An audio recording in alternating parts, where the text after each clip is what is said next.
Sir sir sir இந்த படத்தில் Amir Khan sir தான் வில்லன் அப்படின்னாங்க. ஏன் அவர் நடிக்க மாட்டேன்ட்டாரு? அப்புறம் அவருக்கு பதிலாக செல்வராகவன் சார் சொல்லுவீங்க. அவரோட இமேஜ் அவரோடது வேற, இவரோட இமேஜ் இவர் வேற. எப்படி ரெண்டு பேரும் செட் ஆகினது எப்படி இருந்தது? இல்லை சார், ஆக்சுவலாக ஃபஸ்ட்டு நாங்கள் தமிழ் ஆரம்பிச்சிட்டோம் சார். ஸோ செல்வா சார் எப்போவுமே வந்து எங்களோட ஃபர்ஸ்ட் சாய்ஸ் தமிழுக்கு. ஹிந்தி வேர்ஷன் வந்து பண்ணும்போது தான் அமீர் சார் வந்து கதை கேட்டுட்டு ஹிந்தி வேர்ஷனும் பண்ணலான்னு சொன்னார். அண்ட் அவர் கதை கேட்டு முடிச்ச உடனே நான் தான் அவர்கிட்ட கேட்டேன், சார் நீங்கள் இருந்தால் எப்படி அப்படின்ட்டு. அப்போது அவர் லால் சிங் சட்டாக்கு அப்புறம் 2 வருஷம் நடிக்க மாட்டேன்னு சொல்லும்போது தான் இந்த கதை கேட்டார். அப்போது அவர் ஃபுல்லாக வெள்ளதாடி ஃபுல்லாக வெள்ளை முடியெல்லாம் வச்சு அந்த ஒரு லுக்கில் இருந்தார். ஸோ அதனால் அவர்கிட்ட கேட்கும்போது அவர் கரெக்ட், எனக்கும் அப்படி தான் தோணுச்சு கதை கேட்கும்போது. அங்கேருந்து ஒரு ஜேர்னி ஆரம்பிச்சிச்சு சார். அவர் செல்வா சாரோட கேரக்டரை பார்த்துட்டு அவர் சொன்னார், சூப்பர் ஆப்டாக இருக்கீங்க தமிழில், ஹிந்தியில் நான் எப்படி இருப்பேன்னு எனக்கு தெரில. ஏன்னா I come with a baggage of being a hero for so many years. So அது எப்படி ஏற்றுப்பாங்கன்னு எனக்கு தெரில. அப்புறம் அவர்கிட்ட ஒரு கொஸ்டின் ஒன்று இருந்தது, மாரல் கொஸ்டின். அது அவர் அந்த மாரல் கொஸ்டின் கேட்கும்போது ரொம்ப நியாயமாக இருந்தது. அப்போ அவர் கேட்டார், இதை மாற்ற முடியுமான்னு. அப்போ நான் சொன்னேன், சார் இந்த படத்தோட புது விஷயம் அதான், நான் அது மாற்றிட்டேன்னா படத்தோட சுவாரஸ்யம் போயிடும்.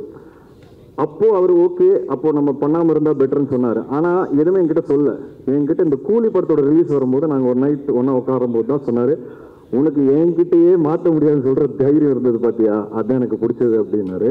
So that is something I think அதுதான் என் கதைகள்னு நான் சொல்லுவேன். அண்ட் இதுதான் அவரோட journey. But always Tamil version தான் இருந்தது. அது வேறு லாங்குவேஜ் கொண்டு போகலான்னு சொல்லி தான் சைமல்டேனியஸாக ஷூட் பண்ணலான்னு அந்த வெயிட்டிங் பீரியடில் தான் எங்களுக்கு அந்த ஐடியா வந்தது. ஸோ மற்றபடி ஒன்றும் இல்லை சார். சார் தமிழ் ஆடியோ வந்து திராவிடர்களுக்கு எதிரான படம் அது இல்லை சார், இட்ஸ் அந்த ஒரு கான்டெக்டே இல்லை sir. Like you said, it could be a name. We are just putting it forward as a name. ஒரு பேராக தான் வச்சிருக்கேன் சார், நத்திங் மோர். சார் தமிழில் பேசுவீங்களா? ஆமாம், தமிழ் படம் எடுத்துருக்கீங்க, இப்போ தமிழில் பேசுங்களா? ஆடியன்ஸ் கண்டிப்பாக சார், கண்டிப்பாக பேசலாம். செல்வராகவன் சார் எல்லா படத்துலையுமே வில்லனாகவே வந்துட்டு இருக்கீங்க. நல்ல வேஷம் எப்போ எதிர்பார்க்குறது? இதில் என்ன வில்லன், இதில் என்ன, இது எல்லாம் கேரக்டர்ஸ் தான். ஸோ ஒரு படமும் நல்ல சந்தோஷமாக அனுபவிச்சு தான் பண்ணுறோம். கூடிய சீக்கிரம் வந்து அதர் கேரக்டர்ஸ் வரும், டெஃபினட்டாக வரும். வெயிட் பண்ணுறேன் அதுக்காக.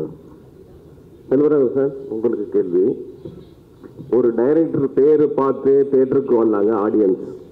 அது பல டைரக்டர்களுக்கு அந்த வரிசையில் வந்துட்டு உங்கள் பேரை பார்த்துட்டு தேட்டருக்கு ஆடியன்ஸ் வந்தாங்க.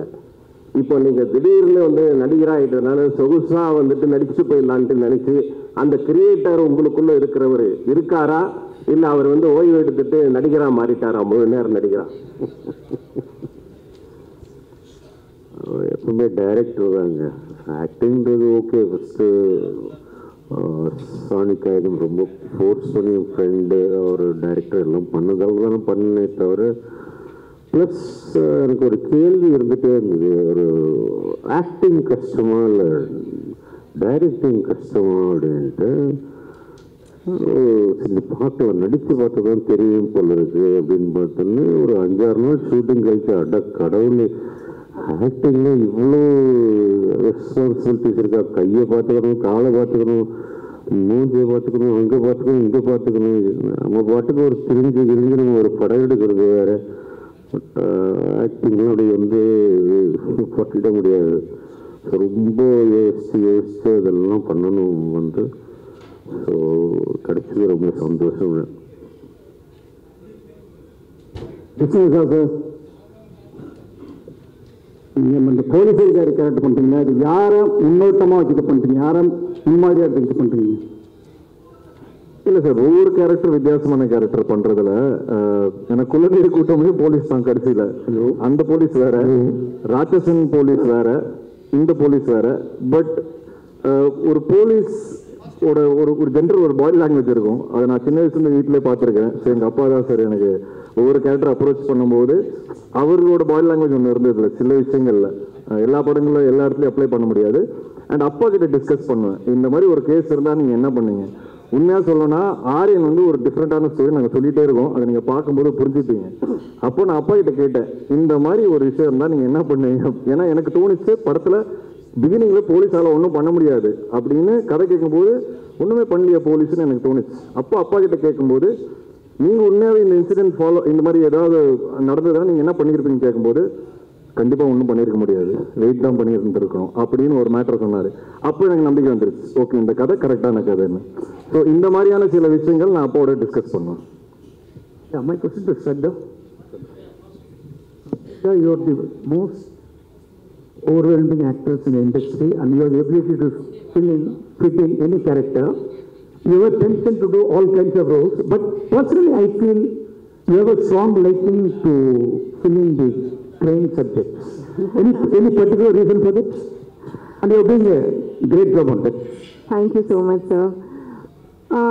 அப்படி ஒன்றும் இல்லை, அதாவது it's not like I am attracted to dark subjects. அது ஏதோ people see me in that perspective and I seem to be pulling it off. It's a stereotype of a good nature, I feel.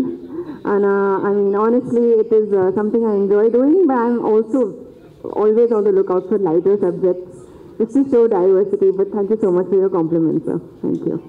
Sir, Karnagaram sir, உங்களுக்கு தான் question. Sir இங்கே தான் இருக்கீங்க. சொல்லுங்கள் sir. இங்கே தான் இருக்கீங்க, ஆனால் உங்களை பார்த்து ரொம்ப நாளாக நம்ம வீட்டில் பார்க்க முடியுது சேனல்ஸில். அதனால தான் சினிமாவில் கேட்பேன். ஏன்னா நீங்கள் ஒரு நல்ல நடிகர், இன்னும் சொல்ல போனால் ஹீரோக்கு ஈக்குவலான நடிகர். நீங்கள் எந்த ஹீரோவாக இருந்தாலும் ஏன் சினிமாவில் ஒரு கேப் போட்டு வச்சுருக்கீங்க இப்போ? இல்லை சார், அது நானாக எதுவும் பிளான் பண்ணல சார், அதுவாக உங்களுக்கு தெரியும். ஆக்சுவலாக என்ன சொல்லணும்னா உண்மையை சொல்லிடுறேன். இப்போ கேட்டிருக்கீங்க, என்னோட ஃபர்ஸ்ட் ரிலீஸ் கலகலப்பு, அதுக்கப்புறம் பார்த்தீங்கன்னா பீஸா, சூதுகோபம், ஜிகர்தண்டா, இன்டர்நெட் நாளை, யாமருக்க பயமே. ஸோ நான் என்ன நினச்சேன்னா இப்படி தான் இருக்கும் சினிமான்னு நினச்சேன், எல்லாமே பிளாக் பஸ்டர்.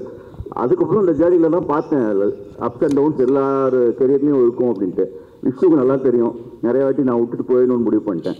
சினிமா வேண்டாம் எனக்கு, நான் இது மாதிரிலாம் பார்த்தது இல்லை. இந்த மாதிரி என்னென்னா சக்ஸஸில் ட்ரீட்மெண்ட் வேறு மாதிரி இருக்கும், டவுன்ஃபாலில் ஒரு மாதிரி இருக்கும். பட் நான் போயிடணும்னு நினச்சேன்.